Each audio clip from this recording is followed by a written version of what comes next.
Child sex abuse ये वो शब्द है जिसका जिक्र आते ही हर माता पिता के चेहरे पर शिकन आ जाती है और शायद सारी रात बच्चे की फिक्र में नींद भी ना आती हो भी क्यों ना। दुनिया भर में बच्चों से यौन शोषण या फिर उससे जुड़े मामलों में दिन प्रतिदिन इजाफा ही हो रहा है। महिला और बाल विकास मंत्रालय द्वारा कराए गए एक अध्ययन के मुताबिक भारत के 50% से ज्यादा बच्चे किसी न किसी रूप से शोषित हुए हैं।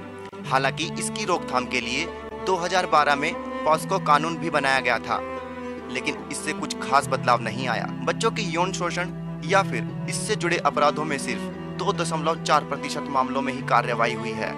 साल 2014 में आई नेशनल क्राइम रिकॉर्ड्स ब्यूरो के आंकड़ों के मुताबिक बच्चों के साथ बलात्कार के 13,766 मामले दर्ज किए गए, जिसमें रेप की कोशिश के 11,335 मामले, यौन शोषण के 4,593 मामले, निवस्त्र करने के इरादे से हमला या शक्ति प्रयोग के 711 मामले, जबकि पीछा करने के 1,091 मामले दर्ज किए गए हैं।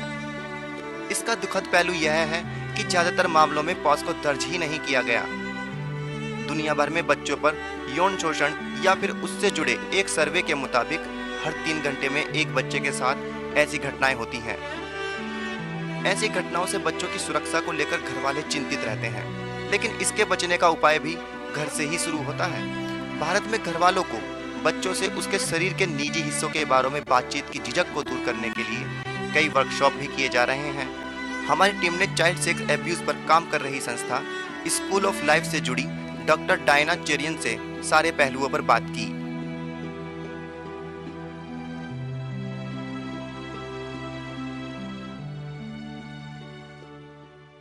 किसी भी बच्चे के शरीर या मानसिक रूप से उसको एक बड़ा अपने सेक्सुअल नीड्स के लिए अगर यूज करता है तो हम उसे चाइल्ड सेक्सुअल अब्यूज या बच्चों का यौन शोषण कहते हैं।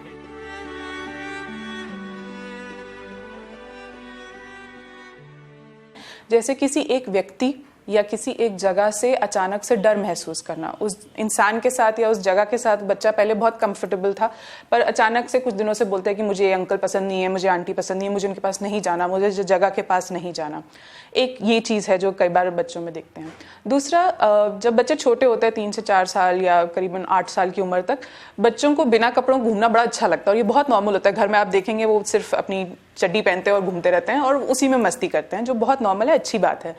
अगर इस उम्र का बच्चा आपको देखने में मिले कि आपका बच्चा सडनली अचानक से बिना कपड़ों के रहने में डर जाता है या सहम जाता है, तो वो एक और इंडिकेशन हो सकता है, वो एक और सो कॉल्ड सिम्टम हो सकता है।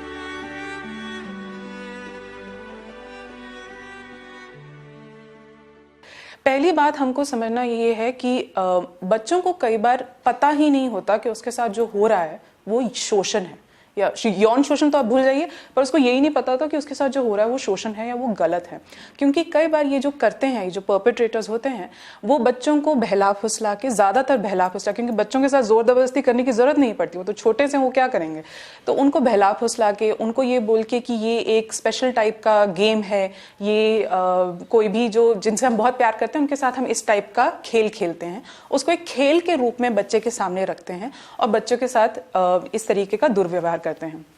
तो एक तरीके से हम लोग, जो हम उसके पेरेंट्स हैं या मेरे घर में मेरी भतीजी है, भांजी है, जो भी, हम लोग ही बच्चों को बोलते हैं कि आपके शरीर में कुछ ऐसे हिस्से हैं जिसके बारे में बात नहीं की जाती और जिसकी वजह से आपको शर्म आनी चाहिए।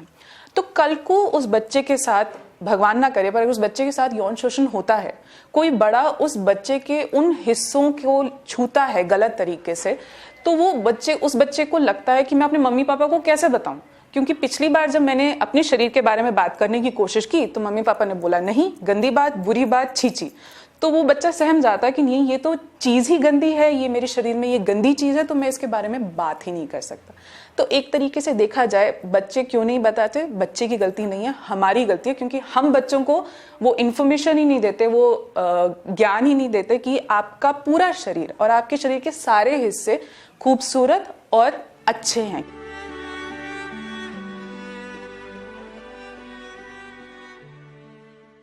जिस तरीके से हम बच्चे को बताते हैं कि भाई ये इसका नाम ये क्या है, ये सर है ना, हम इसको नाक तो नहीं कहते, हम इसको छींची भी नहीं कहते, सुसु भी नहीं कहते, पर उसी तरीके से हम बच्चे को अपने प्राइवेट बॉडी पार्ट्स के बारे में भी जो नॉर्मल उसका जो नाम है, अगर लड़की है तो उसको जैसे जो भी भाषा में आप बताते हैं, तो लड़की है तो भाई ये यूरेथ्रा है, अगर लड़का है तो ये पीनस है। हमको शर्म आती है इन शब्दों का यूज करने में, और वही शर्म हम बच्चों को भी दे देते हैं, और बच्चे वो शर्म को अंदरूनी तरीके से एक तरीके से अब्जॉर्ब कर लेते हैं, और इसलिए हमें बताते नहीं है। तो बचपन से ही हमको जो हमारे मन में जो हिचकिचाहट है, हमको एक चीज तो ये हटा देनी चाहिए कि जैसे हम बच्चों को बाकी सब कुछ पढ़ाते हैं, उसी तरीके से उनके हर बॉडी पार्ट को एक्यूरेटली, मतलब सही नाम देना आना चाहिए, ताकि वो शर्म उस जगह से हट जाए। अगर कोई और मम्मी को छोड़ के या पापा को छोड़ के आप कोई भी और आपके इन प्राइवेट बॉडी पार्ट्स को छूने की कोशिश करता है, तो वो गलत करता है। एक 4 से 5 साल का भी बच्चा इतनी इंफॉर्मेशन समझने में बिल्कुल वो समझ पाएगा, उसको कोई प्रॉब्लम नहीं होगी।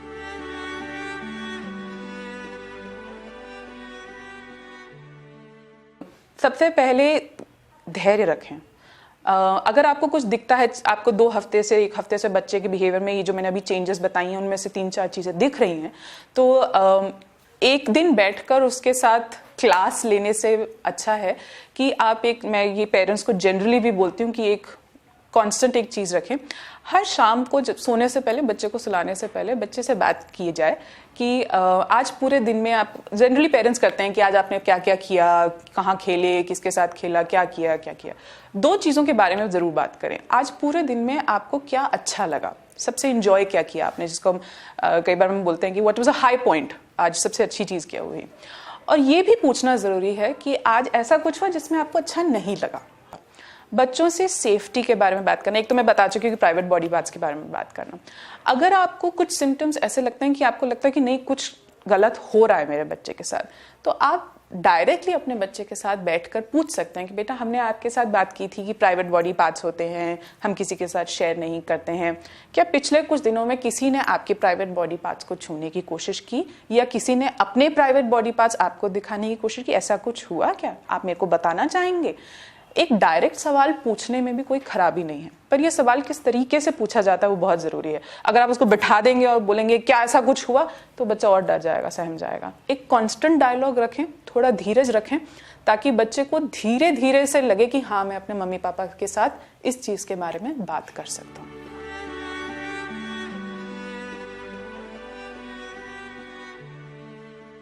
बिल्कुल मिथ है एक्चुअली। 2007 में commission for women and child welfare ने एक स्टडी किया था, जो एक मात्र स्टडी है, रिसर्च स्टडी है इंडिया में, गवर्नमेंट फंडेड, जिसने बताया है कि जितने बच्चों से बातचीत की थी, और सिर्फ दिल्ली में नहीं, Haryana, Madhya Pradesh, north east, south west, सब स्टेट्स के बच्चों से बात की गई थी।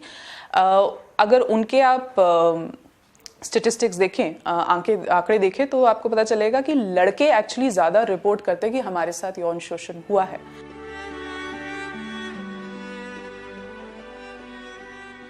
लीगल ऑप्शन अब फॉर्चुनेटली है। 2012 में एक स्पेसिफिक एक्ट निकला है जिसे हम पॉक्सो कहते हैं, prevention of sexual abuse against children, child sexual offence. वो स्पेसिफिकली बच्चों के लिए है, मतलब 18 साल से कम उम्र के किसी भी बच्चे के लिए।